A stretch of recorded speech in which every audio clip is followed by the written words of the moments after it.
आइए मेरे दोस्तों, आपका स्वागत है हमारे YouTube चैनल पर, धार्मिक चैनल पर।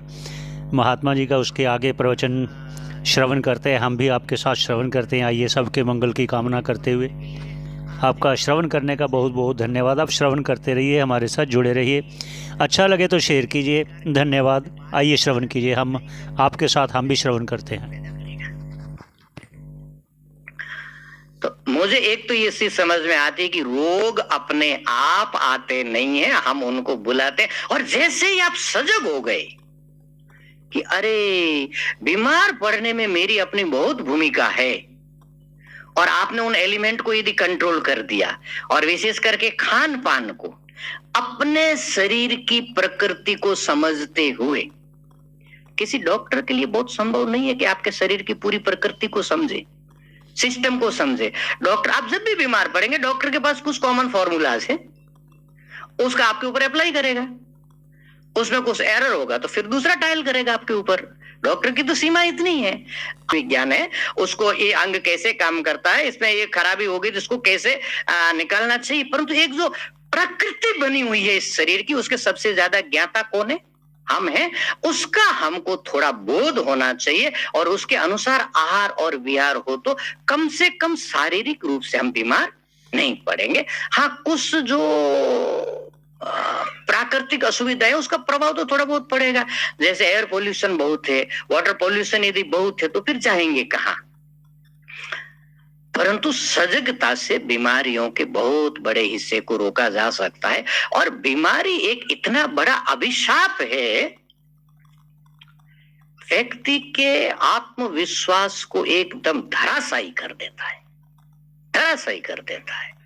इसलिए हमारे गुरु लोगों ने हमेशा ये बताया, शरीर माध्यम खलु धर्म साधना। धर्म की साधना करना हो, या भोग सिद्ध करना हो, ब्रह्म सिद्ध करना हो, या कर्म सिद्ध करना हो, दोनों की सिद्धि का साधन शरीर है। शरीर स्वस्थ रहना चाहिए। तो ये रोग भी एक दुर्वासना है। ये रोग कोई बहुत प्राकृतिक चीज नहीं है, दुर्वासना है। हमारी असजगता के कारण हमारे शरीर में आता है। इसलिए इन्होंने कहा कि जीर्ण असितासनाय अस्नात, जो परिमित हो, आपके शरीर के अनुकूल हो, आपको शरीर को हजम होता हो, ऐसा यदि सजगता से आप भोग करेंगे या भोजन करेंगे या कुछ भी ग्रहण करेंगे, आप बीमार नहीं पड़ सकते। क्योंकि भगवान ने इन भोज्य पदार्थों को औषधि के रूप में बनाया है। वो शरीर को ताकत देते हैं, वो शरीर को समृद्ध करते हैं, वो शरीर को परिपुष्ट करते हैं। वो रुग्ण करने के लिए पैदा नहीं हुए हैं। उनका गलत प्रयोग करके हम बीमार पड़ते हैं। रोगान जीर्ण शीताशनात्, और एक बड़ी दुर्वासना के ऊपर ध्यान दिला रहे हैं, दैन्यम महाधैर्यतः। दैन्यम महाधैर्यतः। दैन्यम माने दीनता। हम लोगों के साथ कभी भी कोई छोटी सी घटना या दुर्घटना घट जाए जो हमारे मन के अनुकूल नहीं है, तो हम बड़े दीनहीन हो जाते। मान लीजिए किसी प्रियजन का वियोग हो गया, संसार छोड़ करके चले गए, हम इतने दीन हो जाते कि हमारे साथ क्यों हुआ, ऐसा मेरे ही साथ क्यों हुआ। दुनिया में सबके साथ हो रहा है, परंतु हम आंख खोल करके रखते नहीं। इसलिए जब केवल हमारे साथ होता है तभी हमको समझ में आता है कि केवल हमारे ही साथ हुआ। आपने वो कथा सुनी होगी भगवान बुद्ध की, कि किसी एक माँ का जवान पुत्र चला गया, बहुत कष्ट हुआ उनको। मैं एक एग्जाम्पल पकड़ रहा हूं केवल। तो उस माँ को पता चला कि इस शहर में कोई बहुत बड़े महात्मा आए हुए हैं, उनके पास इतना सामर्थ्य है कि शायद तो किसी मृत व्यक्ति को जिंदा कर सकते हैं।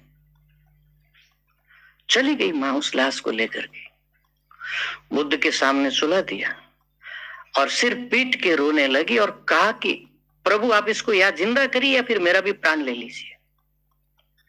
बुद्ध ने पहले उपदेश करने की कोशिश की, परंतु उस समय ऐसी परिस्थिति होती कि कोई भी उपदेश वहां काम करता नहीं है। बुद्ध ने कहा ठीक है, मैं जिंदा कर सकता हूँ, यदि तुम्हारी इतनी इच्छा है, और ये मेरे लिए संभव भी है।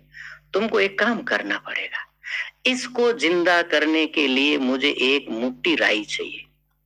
कहा कि प्रभु आप एक मुट्ठी क्या, मैं एक ट्रक दे सकती हूँ। कहा कि एक मुट्ठी पर्याप्त है, शर्त केवल इतनी है, उस घर से वो राई आनी चाहिए जिस घर में आज तक कोई मौत नहीं हुई हो। एक मुट्ठी मस्टर्ड, बहुत बड़ी चीज नहीं है। माँ को उस समय विवेक उतना काम नहीं कर रहा था। वो बोले भगवान मैं ऐसे गई और ऐसे आई, आप हिलना मत, आप आसन से उठना ही मत। ये गई और ये आई।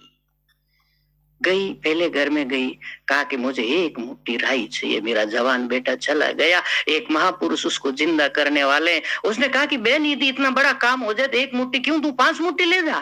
कहा कि शर्त है कि आपके घर में यदि कोई मौत न हुई हो। उसने कहा कि क्या बताए, थोड़े दिन पहले ही तो पिताजी गए।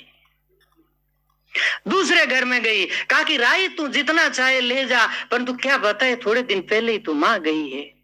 तीसरे घर में गई, कहा कि ले जा राई जितना चाहिए, परंतु क्या बताए थोड़े दिन पहले ही बड़ा भाई गया है। किसी ने कहा मेरा पुत्र गया है, किसी ने कहा मेरी पत्नी गई है, किसी ने कहा मेरा दादा गया है, किसी ने कहा मेरी पुत्री गई है, किसी ने कहा मेरी पत्नी गई है। उस पूरे गांव में उसको एक घर नहीं मिला जिसके दरवाजे पर कभी मौत ना आई हुई हो।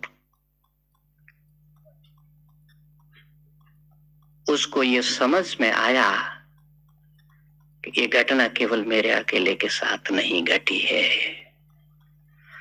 बड़ी शांत हृदय होकर के भगवान बुद्ध की शरणों में वापस आ गई।